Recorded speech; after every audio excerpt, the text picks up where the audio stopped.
Sahaba, sahaba, sahaba, sahaba.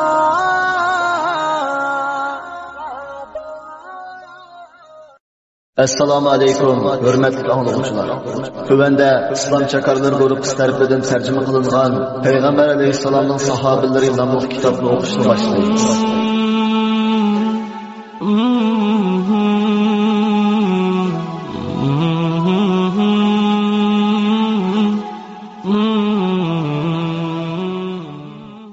Payg'ambar alayhisalomning sahobalari Mahmud Misri, Abu Ammar, Şeyh Muhammed Hasan'ның kirish so'zi. Butkul madhiya Allohga xosdir. Biz Allohni maqtaymiz. Allohdan yordam va kechirim so'raymiz. Allohga sig'inib, nafsimizning yomonliklaridan va yomon amallardan panohlik so'raymiz. Alloh hidoyat qilgan kishini ozdirg'uchi yo'qdir. Alloh ozdirgan kishini hidoyat qilg'uchi yo'qdir. Guvohlik beramanki, bir Allohdan boshqa haqiqiy ma'bud yo'qdir. Allah yekkigonidir. Allohning shirki yo'qdir. U yolg'izdir. Uning bilan qarshilashquchi yo'qdir. U maxluqotning hojatidan chiqquchidir. Uningdan talashquchi yo'qdir. U boydir. U muhtoj emasdir. U kuchlidir. Na zaminda, na osmonda uni hech narsa ojiz qila olmaydi. U osmonlarni va zaminni bo'ysundirg'uchidir. Uning hukmini rad qilg'uchi yo'qdir. Buyrug'ini kechiktirg'uchi yo'qdir. U hammadan ilgaridir. Uningdan ilgari hech narsa yo'qdir. U hammadan oxiridir. Uningdan keyin hech narsa yo'qdir. U oshkoridir. Uning ustida hech narsa yo'qdir. U maxfiydir. Uning tövünida hech narsa yo'qdir. U har narsaga qodirdir. Guvohlik beramanki, yo'lboshchimiz Muhammad sallallohu alayhi va sallam Allohning bandisi va elchisidir. Allohning maxluqotlar ishidan tanlagan bandisi va yaqin do'stidir. U omonatni ado qildi. Ummatga nasihat qildi. Allah u sababli g'am andishini ko'tarib o'tdi. U vafot bo'lgan qadar Parvardigoriga ibodat qildi. Dunyodan ketganga qadar Parvardigorning yo'lida jihad qildi. U butun hayotida ozg'unlarni to'g'ri yo'lga boshlaydigan, tangirqab qolganlarni yetaklaydigan yo'l izlab, g'am qayg'u tikini ustida mangdi. Suiqasd va jafo mushaqqat cho'g'iga dastidi. U oxiri jahilni olim qildi, egrini tuzladi, qo'rqqan kishini xotirjam qildi, beoromni tinchlantirdi. Xuddi quyosh kunduzda nur chashgandek, haqiqat, yaxshilik, iymon va tavhid nurini chashdi.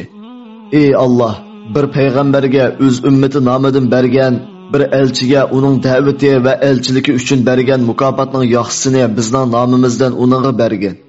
Ey Alloh, payg'ambarimiz Muhammad sallallohu alayhi va sallamga, uning oila tavobatlariga, sahobalariga va ergashuvchilariga va qiyomat kunigacha uning yo'lini tutgan, sunnatiga ergashgan, uning izidan manganlarga rahmat, salomatchilik, mo'l yaxshilik va barakat ato qilgin. Maqsadga kelsak, hurmatli qarindishim, oldingizda turgan bu kitob islom bag'isida qilingan bir sayohatdir. Bu sayohatimizda biz uning xushpuroq chechib turgan bepoyon bog'larida aylanamiz.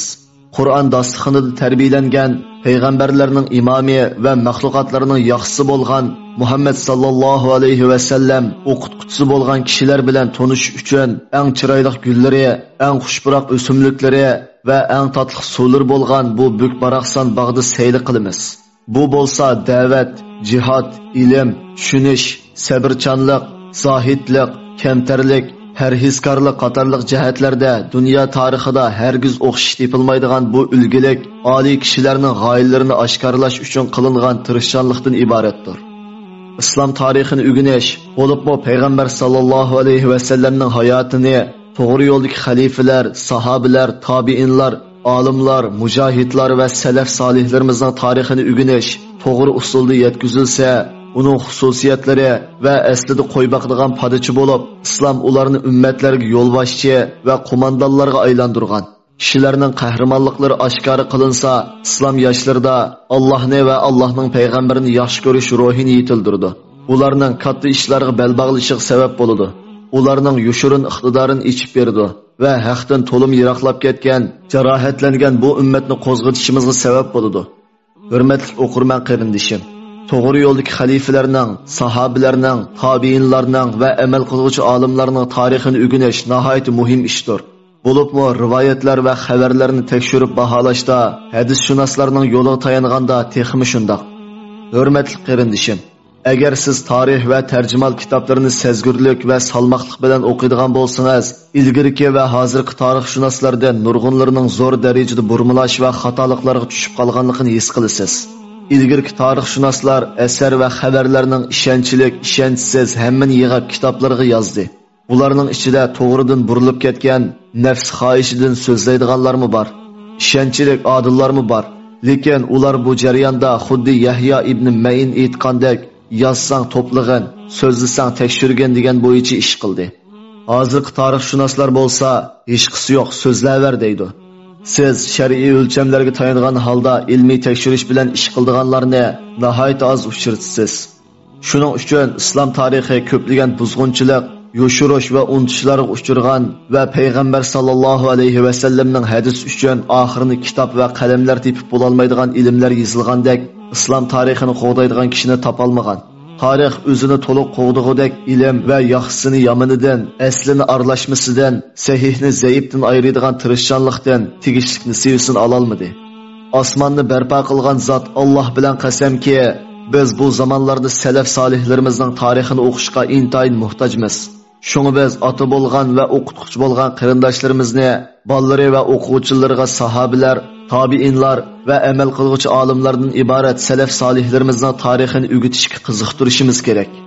Shaksizki, bu bir avlod kishilarning tarixini oshkorlash va ularning Alloh tarafga chaqirish omonatini ado qilish va ularga bu jarayonda yetgan azor, kulfat va jafo mushaqqatlarga bardoshlik berish qatorliqlarga diqqatni markazlashtirishning, ularning qadr-qimmati va fazilatini tonishimizda farzandlarimizga ularga agishishni va ularga mansub bo'lganligi bilan faxrlanishni yaxshi ko'rsatishimizda cho'ng ta'siri bor. Ümmetning hozirgi davri o'tmishdagi da'vat, ilmni va tavhidni tarqitish, insonlarni nijotlikka yetaklaydigan to'g'ri yetakchilik bilan nurlangan shonliq tarixga bog'lanish uchun biz ana shularning tarixini o'rganishimiz kerak. Rostchil yaxshilarning maydonida yashashimiz uchun va rostchillik purqini sumirishimiz uchun mevalar pishgan bu boqqa kelinglar.